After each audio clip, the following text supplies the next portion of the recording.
नमस्कार, खबरों की खबर में आपका स्वागत है। महाराष्ट्र का विवाद अब दिल्ली पहुंच गया है। इतने दिनों से महाराष्ट्र में कांग्रेस, एनसीपी और शिवसेना के बीच जो घमासान चल रहा था, खटपट चल रही थी, वो विवाद अब तक महाराष्ट्र के अंदर ही था। महाराष्ट्र के नेता ही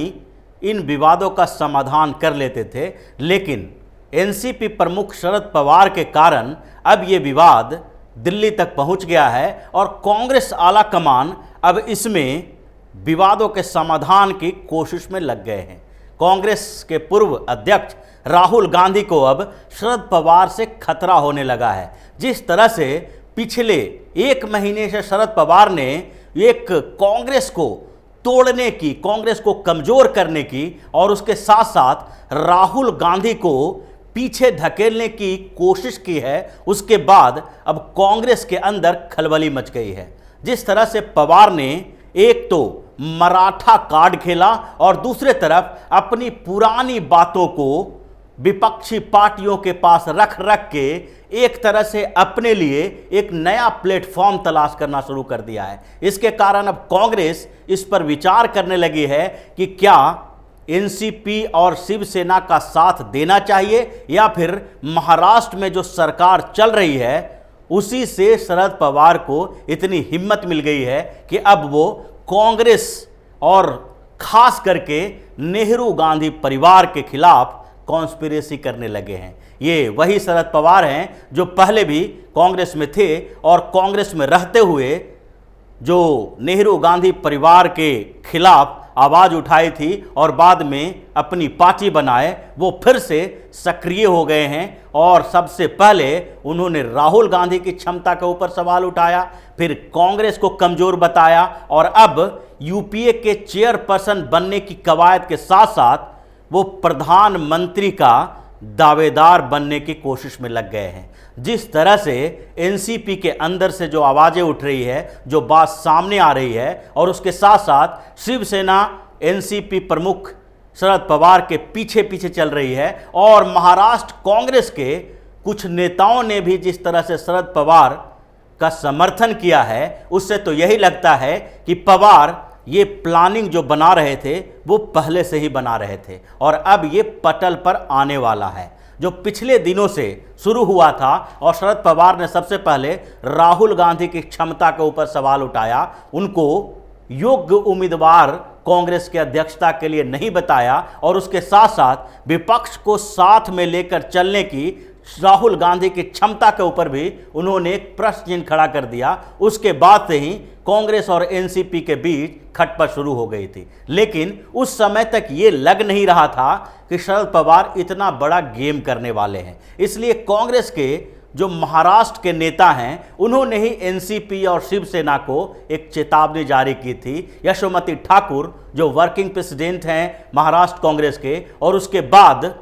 जो कांग्रेस के महाराष्ट्र के अध्यक्ष हैं बाला साहब थोराट, उन्होंने भी शिवसेना और एनसीपी को एक चेतावनी दी थी कि अगर इसी तरह से कांग्रेस को कमज़ोर करने की कोशिश करते रहे तो ये महाविकास अघाड़ी की सरकार नहीं चल पाएगी। लेकिन शरद पवार वहीं नहीं रुके। शिवसेना और शरद पवार के बीच का जो गठजोड़ है वो आगे भी चलता रहा और अब तो ये स्पष्ट हो चुका है कि शरद पवार का एम्बिशन क्या है। 80 साल की उम्र में भी शरद पवार अब और ज़्यादा सक्रिय होने की कोशिश कर रहे हैं और उनका जो ख्वाहिश था, वो जो चाहते थे कि कभी न कभी प्रधानमंत्री की कुर्सी पर बैठें, उसे अब उनके पार्टी के नेताओं ने जाहिर करना शुरू कर दिया है। 80 साल के हो चुके शरद पवार के ऊपर जब सामना में एक आर्टिकल छपा और उसमें प्रफुल्ल पटेल ने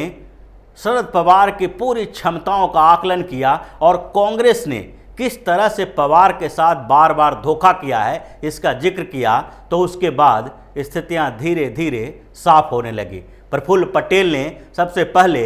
शरद पवार की क्षमताओं के बारे में बोला कि किस तरह से वो सारी पार्टियों, जो छोटी पार्टियां हैं, उनके नेताओं के बीच सबसे लोकप्रिय हैं। उसके साथ साथ उन्होंने कांग्रेस और शरद पवार के बीच के रिश्तों के बारे में कहा कि जब राजीव गांधी की हत्या हुई थी तो उसके बाद भी कांग्रेस में शरद पवार वरिष्ठ नेताओं में से एक थे और उन्हें प्रधानमंत्री बनाए जाने के लिए कांग्रेस के अंदर बात चल रही थी। लेकिन नेहरू परिवार में ये बात के लिए चर्चा हो रही थी और उनके जो इर्द गिर्द लोग थे, नज़दीकी नेता थे, वो किसी मजबूत नेता को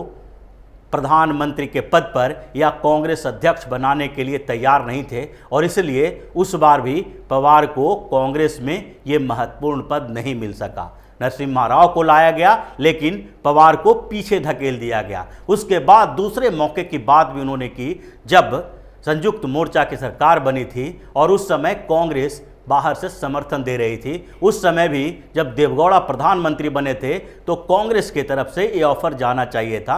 शरद पवार के नाम पर चर्चा हो रही थी लेकिन फिर भी देवगौड़ा और गुजराल को प्रधानमंत्री बनाया गया लेकिन शरद पवार को पीछे धकेल दिया गया। ये सारी स्थितियां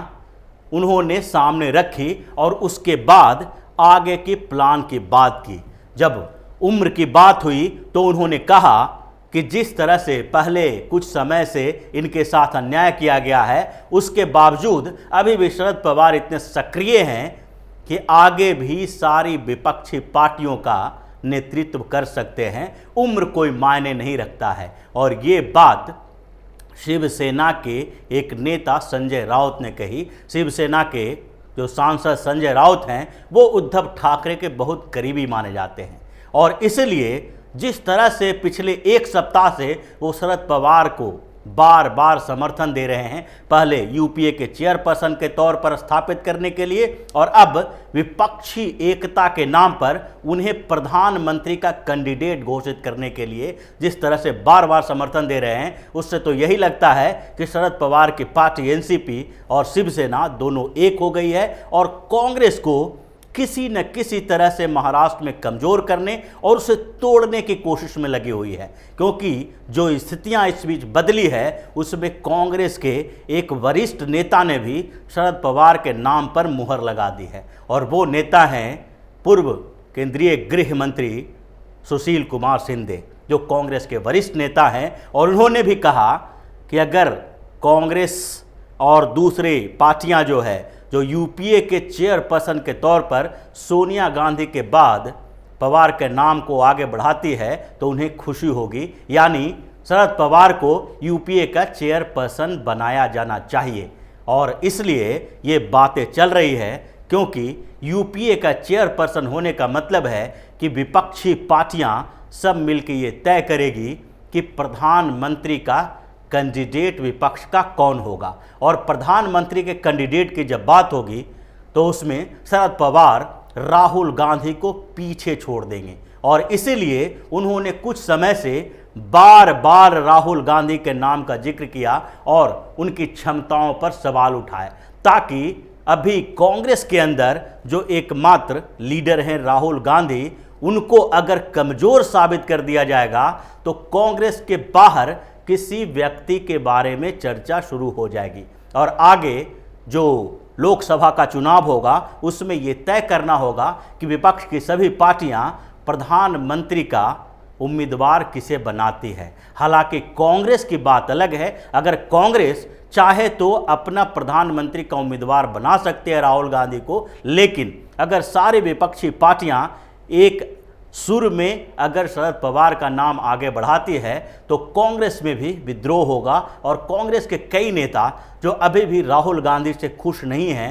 उनके ऊपर सवाल उठा रहे हैं और उन्हें कांग्रेस के अध्यक्ष बनाने की बात जब हुई थी तो उस समय भी नाराजगी जाहिर की थी। और अभी हाल फिलहाल में 23 कांग्रेस के वरिष्ठ नेताओं ने जो लेटर लिखा था सोनिया गांधी को, उसमें भी अध्यक्ष बनाने की जो बात हुई थी वो सीधा सीधा राहुल गांधी के ऊपर ही निशाना साधना था। तो ऐसी स्थिति में पवार एक दोहरी राजनीति कर रहे हैं। एक तरफ वो महाराष्ट्र में कांग्रेस का समर्थन लेके रखे हैं तो दूसरी तरफ वो राहुल गांधी को पीछे ढकेलने की कोशिश में लगे हैं और कांग्रेस के जो महाराष्ट्र के बड़े नेता हैं उनको भी अपने साथ मिलाने की तैयारी में लगे हैं ताकि अगर प्रधानमंत्री के उम्मीदवार की बात हो तो कम से कम महाराष्ट्र के अंदर के सारी पार्टियों का नेता यानी भारतीय जनता पार्टी को छोड़कर जो वहाँ विपक्षी पार्टियां हैं उसमें शिवसेना भी साथ देगी। कांग्रेस के भी कुछ वरिष्ठ नेता मराठा कार्ड के नाम पर ये बात कहें कि शरद पवार को ही प्रधानमंत्री का उम्मीदवार विपक्ष के तरफ से बनाया जाना चाहिए। और ये सारी स्थितियां इन लोगों ने सामना के आर्टिकल से लेकर बार बार बोलकर ये साबित कर दिया है कि 85वां सालगिरह जब शरद पवार मनाएंगे तो उस समय वो प्रधानमंत्री के उम्मीदवार होंगे। तो ये जो प्रधानमंत्री के कैंडिडेट बनने और यूपीए का चेयरपर्सन बनने की बात जो हुई, उसी को लेकर अब महाराष्ट्र का विवाद केंद्र में चला गया है। और अब दिल्ली में इसका फैसला होने वाला है कि कांग्रेस कब तक एनसीपी और शिवसेना के इस गठजोड़ को बर्दाश्त करती रहेगी, जब तक महाराष्ट्र के अंदर ही सत्ता के लिए संघर्ष हो रहे थे, आपस में पार्टियां उलझी हुई थी और महाराष्ट्र के नेता ही अपने अधिकारों के लिए, अपने डिसीजन के लिए शरद पवार और शिवसेना के ऊपर निशाना साध रहे थे, तब तक केंद्रीय नेतृत्व चुप बैठा हुआ था। लेकिन अब बात राहुल गांधी और सोनिया गांधी के ऊपर आ गया है, इसलिए दिल्ली में अब बैठक होगी और राहुल गांधी ही फैसला करेंगे कि महाराष्ट्र में महाविकास अघाड़ी की सरकार में कांग्रेस साथ दे या न दे। तो इसी तरह की खबरों के साथ फिर से हाजिर होंगे। तब तक के लिए बने रहिए हमारे साथ और देते रहिए हमें सहयोग, ताकि इसी तरह की खबर हम आपके लिए लाते रहें। धन्यवाद। अगर आपको हमारा वीडियो पसंद आया हो तो इसे लाइक करें, हमारे चैनल को सब्सक्राइब करें और हाँ, बेल आइकन दबाना ना भूलें, ताकि आप तक हमारे वीडियो की नोटिफिकेशन पहुंचती रहे। आप अपना सुझाव हमें कमेंट बॉक्स में दे सकते हैं। हमारे साथ जुड़ने के लिए शुक्रिया।